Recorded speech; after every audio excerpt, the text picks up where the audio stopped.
The UPSC results are out, and so many people are excited as some of them have secured really good ranks and are going to join the coveted services very soon.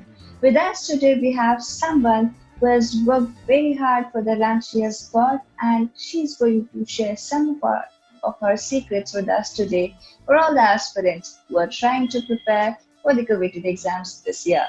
Let's welcome Manju Chandran. Hello, Manju, how are you? I'm fine. First of all, I have to thank you for giving me this opportunity to speak. So thank you so much. The pleasure is all ours, and I'm sure all the aspirants are looking forward to what you have to say for your preparations. Let's start with the very beginning. What inspired you to start preparing for this exam? I started my preparation from 2016. That was the year when I passed out of my college. I felt that I was placed in an IT firm, but then I felt that when I was looking into something like a career, I was thinking about a career that I should go on throughout my life. So I felt that I should be able to do something for the people who are around me. So if I'm able to make a change or a difference in the lives of those around me, that would be the best thing that I can do with my life. So when I thought about that, I felt that the best opportunity for that would be given through civil services examination. So that is how I felt that I should go for civil services. Great, Manju. And as you said, you began your journey in 2016, and the results are finally out in 2020. So it's a very long journey and a very arduous one. Sometimes you feel low, sometimes you feel high, sometimes you are disheartened with what's happening. How did you manage to get yourself out of all those negative vibes or those low days? Yes, these are things that I think every aspirant has to go through if you have to clear civil services, because the examination setup is itself is like 1 year long. We have the prelims, we have mains, and then the interview. And if we fail in any of these stages, we have to start from scratch. Like we have to write prelims again. So what I did was I would resort to some motivational videos by toppers, or I would constantly remind myself as to why I started preparing for it. So I just didn't want to regret that I didn't give my full to this preparation, and I was sure that if we work hard for something, if we have that passion to do something, we'll ultimately be able to do that. So that was always there. And I used to do something like meditation or hear music. And if I was completely down for 2 or 3 days, I'll just let myself some time to relax and then make it up in the next days. Also, these days, we are seeing that a lot of aspirants feel distracted by a lot of things. Social media, for an example, happens to distract a lot of students. How would you suggest? Were you totally off the social media for the duration of your preparation, or you have some limited time that you are going to check the media and everything, or say certain hours of the day? What was your strategy? During the initial period of my preparation, like in the first 1 or 2 years, I was completely cut out from all the social media like Facebook or Instagram or anything. I wouldn't, or even WhatsApp. I wouldn't use WhatsApp for like during the first 2 years. And after that, when I was able to manage my time more efficiently after 1 or 2 years, I tried to manage them efficiently, because then we know that how to handle all these things. And because I was out of these things for a long time, I didn't feel I didn't feel that I should be using it more often, because I was not using it. So it was not like a part of my life anymore. And after that I was able to handle it, like give like even there was a time when I used to check in Instagram or something early morning, just look what it is there, and then I'll just switch it off. And we also have a lot of mob applications as well, where you can limit the time that we use. So it would be good for if we are able to use such apps in a phone. So That is how I try to manage social media. All right. Coming up next, let's see what was your life, what was your daily schedule when you started preparing? A day in the life of Manju Chandran. How would that be? So when I was, it changes. The schedule actually changes. When, when we are preparing for prelims, there is a schedule, and when it is the time just before prelims, there is a schedule, and when we have a lot of time, it changes because we cannot always give like 10 or 12 hours for preparation every day. That is almost impossible, and it is very hard for the aspirants or for the candidate as well if you're giving like 10 hours every day or something like that. So during my prelims preparation, just before the examination, I would try to give like 10 or 12 hours or 8 hours or minimum 6 hours of study. And otherwise, I think like regularly, I used to put, I don't have any detailed plan. I wouldn't do a detailed plan because I know that some days it is all, we have these issues, like we won't be in a mood to prepare for some days. So during those times, I used to have these daily goals. I would set up daily goals and I would say like what kind of topics I have to prepare. And I wouldn't give the exact time slot for all these things. I would make sure that I complete these topics by the end of the day. So that was the thing, and there were no like exact timetable as such, like 9 to 10. You have to do your breakfast. There was nothing like that. I just used to give small daily targets, and I tried to complete it in time so that I don't have to work on them the next day. And I used to revise a lot, like every weekly revision and monthly revision. That was something that I did, and I think that is the most important thing that any aspirant should do as well, because many of us study a lot, but we don't give enough importance to revising a topic. So that was something that is very important for me, like read the topic, revise the topic, and then repeat it. So that was something that I did. Great. So, as we start preparing, as an aspirant starts preparing for civil services, they initially are given the advice of reading newspapers every day to prepare for their current affairs. What would you suggest a new person who is starting this preparation to go through it? What should be the ideal strategy? I think newspapers are a very important part of UPSC preparation. Be it prelims or mains or interview, newspapers can help you a lot. And I personally did not write make short notes from newspapers as such, but I made it a point that I read newspapers every day, and especially the editorials. And also, I suggest that if someone is starting their preparation, be thorough with the UPSC syllabus of mains and find these keywords. Like, for example, if we have a topic called separation of powers or factors that can affect the federal system, that is a topic in GS2.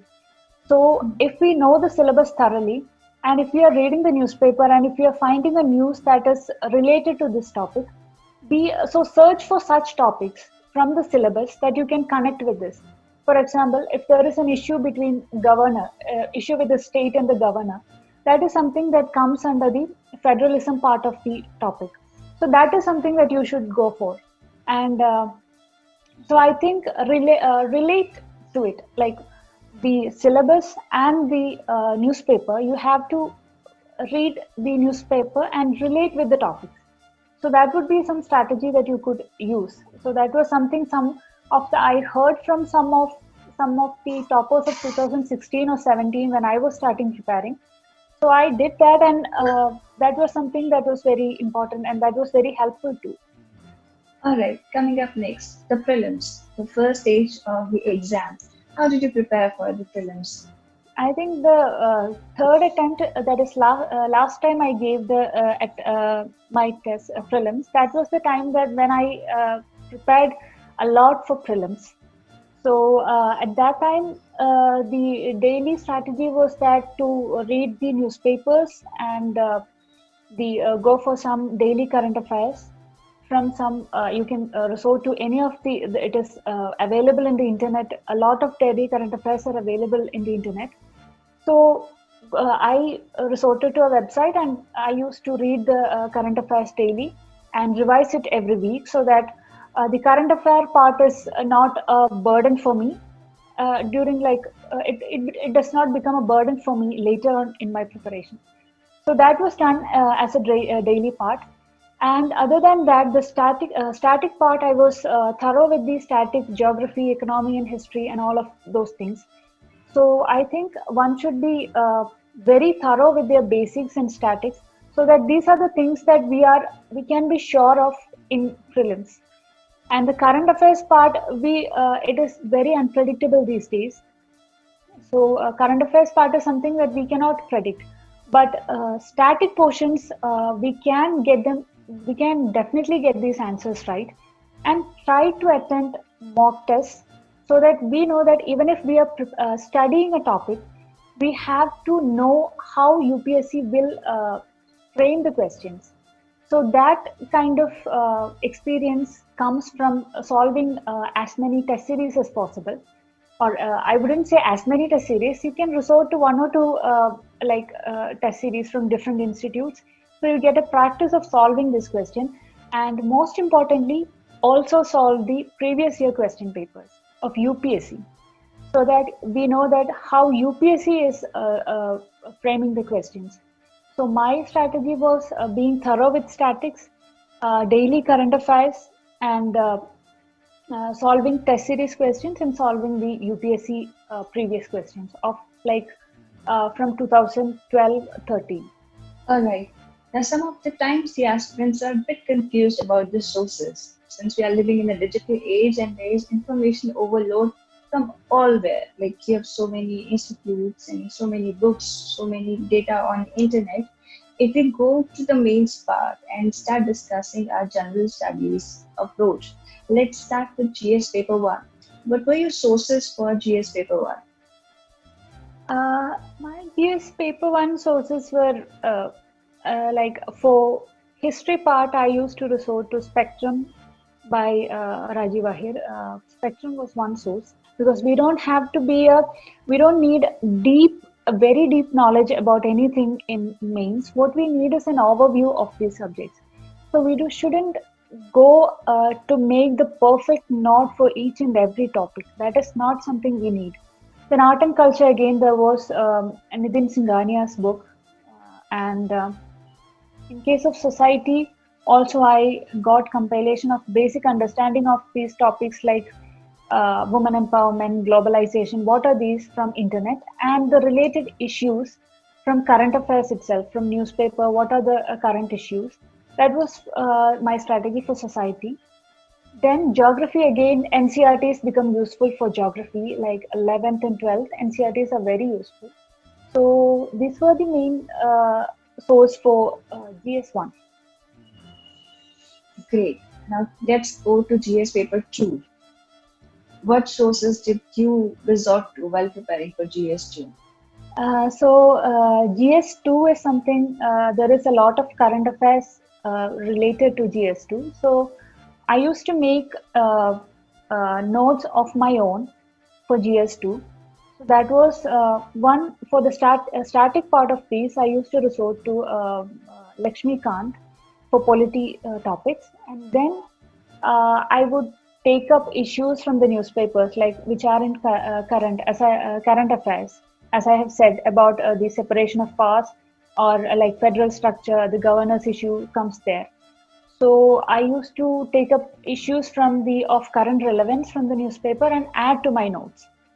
Then in case of social justice topics, again I used to go to different schemes that are available, make notes of my own regarding the vulnerable sections, etc. So make notes of my own and take up these schemes from the current affairs materials that I have, etc. So I did not resort to any other books or anything.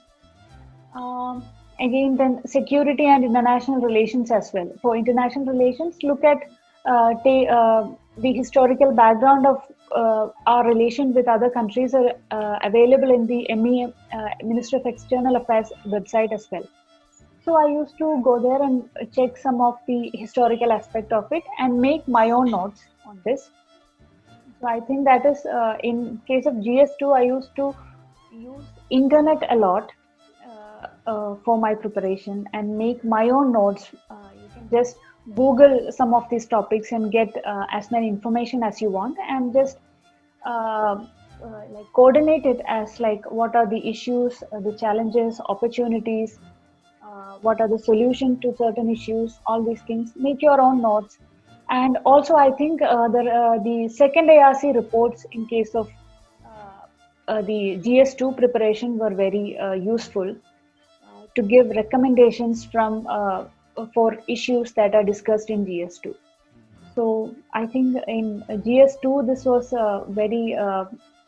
I used internet a lot rather than resorting to certain books. Alright, let's come to GS paper 3. Economics is a subject a lot of people fear from since most of us are coming from diverse backgrounds. What was your strategy while preparing for GS paper 3? I only had to boost my notes from with the whatever current affairs or economic survey or budget that was the recent issues. Economics was not an issue. And other than that, when it comes to the other parts of GS, again, the internet was something that I used a lot. Like, for example, we have the science and technology part. For that, we have the ISRO's website gives you the insights on what kind of missions they are into, and all these details are available in the websites of ISRO and others. So again, we can just Google these topics like biotechnology and etc. We can just Google, and again, Niti Aayog is coming up with many reports on the situation of science and technology in the country, etc. So I made use of these reports, etc., so that I get some data that I can use in my preparation, in my answers. So again, GS3 again was internet was widely used for all these things. Just Google these things and get a basic understanding of the what it is, as to what it is, and then go for like what are the issues in India that we face in developing these technologies, etc. So that was how I prepared for GS3. Manju, GS paper 4 is something a lot of students are tricked into believing, a lot of things that are said about it. What's your take on GS paper 4? I think GS paper 4 is something that reflects our personality when we are writing the answers. So one thing is that the almost all the questions of GS4 is something that we can answer them. It is in us. It just asks if you are like if we go through the question papers of GS4. We don't need any specific knowledge or any kind of reading to answer these questions. They just ask questions like, what do you think are the qualities of a public servant? These are things that we know, but the issue is that we don't try and write these as answers. So one thing for GS4 we need is writing practice. So even if we know the answers, we have to write the answers in a limited space and limited time. So we have to write answers for this, and there are certain keywords like the syllabus itself provides you with certain keywords like what is ethics, or what is moral values, what are the values of a civil servant. All these things are there in our syllabus as well. So just have a basic understanding, or create a definition of our own regarding these values. So by preparing these and revising these and practicing answer writing, it is easy for anyone to crack GS4. And for GS4, the thing is that you don't have to give a specific or a lot of time to preparing this. Just write the answers whenever possible. So that is what I would say. And in case of case studies, just have a basic study the case study. Read the case study once or twice, and then like take a balanced view of all these things. Don't be too extreme in your answers. Take a balanced view of the case study and write your answer. The practice is what is very important for GS4, I feel. Well said. Answer writing is something which is very crucial for the profession. Let's come to the essay part. Essay, how did you go ahead with preparing for the essay?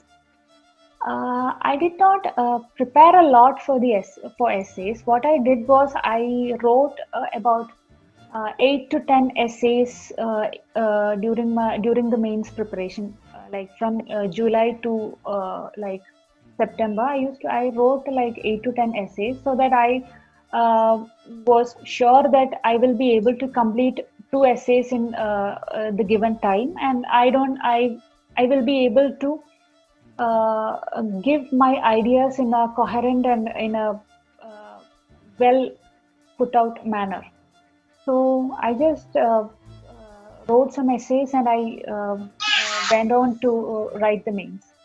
So I think whatever knowledge we have in our general studies that we have, like we have to study all these statistics and other things in GS. So that is sufficient knowledge for writing an essay. And if and UPSC doesn't demand a very they just say that you have to write it in a simple and coherent manner. That is what they demand from us. So write a simple essay and add some anecdotes or any thing that you can make a like. I made a style essay writing style for myself with these 8 to 10 essays that I wrote. So, like, give specific time for brainstorming your essays and plan your essay well. So, for all these things, we need the experience of writing some essays. So, practice writing essays as much as you want. Like, it depends upon person to person. For somebody, it is possible to write the essay even if they don't write it during their men's preparation. They can just go there and write. For some people, it is difficult for them to write an essay. Or if you are having a difficulty in writing essay, write some essays and prepare a strategy for plan an essay, like in case of brainstorming and otherwise. And otherwise, I think some writing some essays is what you need. You don't have. I did not. I personally did not prepare. Have a well thought about strategy for essay. All right. Manju, this entire journey is very crucial and very demanding. How soon do you think you should start writing answers, practicing your answers for the mains? I think as soon as we start preparing for our as soon as you start preparing, start your UPSC journey, you must start answer writing also, because most of the time students start preparing for prelims even like 10 months or 12 months before prelims. So that is not a very good strategy, I feel, because prelims is just a qualifier, and mains is where you get your marks from, and that decides a lot. That decides your service. That decides if you clear the exam and all of that. So start integrate your prelims and mains preparation and start answer writing as you complete each topic in mains. So once you complete a topic in mains, you have to write answers in those topics. So I think as soon as you start preparing, start answer writing. That is the best thing that you can do. So that by the time you write mains, you don't have to you don't have to panic about your answer writing skills and anything, because we don't have a lot of time for that. So that would be it. After the mains results are out, everyone is excited for the interview and they are also a bit confused about how to prepare and go ahead with the interview. How did you went ahead and prepared for that? My interview preparation was one thing is about the detailed application form. The detailed application form is what the chairman has with him, and and the chairman or the person tried to give you questions based on a detailed application form. So be thorough with each and every word that you have given in the detailed application form. That is one thing that we should do. And be thorough with the current affairs, whatever is happening in the time in at that time, uh, and have an opinion about all these things. I think it is in these times that reading editorials from newspapers can help you, because they will provide you with an opinion. So you know that how to, not that you have to go for the opinion in newspapers, but they gives you an example of how to create an opinion, or how to think in a how to generate an opinion about certain issues. So read editorials to and generate an opinion, and try to substantiate your opinion with uh, facts or facts or other reports that you have. So that would help you in with the theory part. So these are things that can help you, give you the knowledge that you can produce in the interview board. And other than that, it is a personality test. So be confident, like attend some mock interviews and peer interviews. I personally had a group of friends who used to interview me, who used to give me mock interviews every now and then. So I was very great. I'm very grateful to them. So have this type of interaction, like peer-to-peer interviews, or there are people who like if you find yourself, like if you have something like lacking confidence, or if you think that your voice modulation etc is not working for you, practice in front of a mirror. That is also a very good thing that you can do. So practice giving answers, then practice with your friends, give mock interviews, and don't get disheartened if any of the mock interview panel is giving you reviews that are bad reviews or something.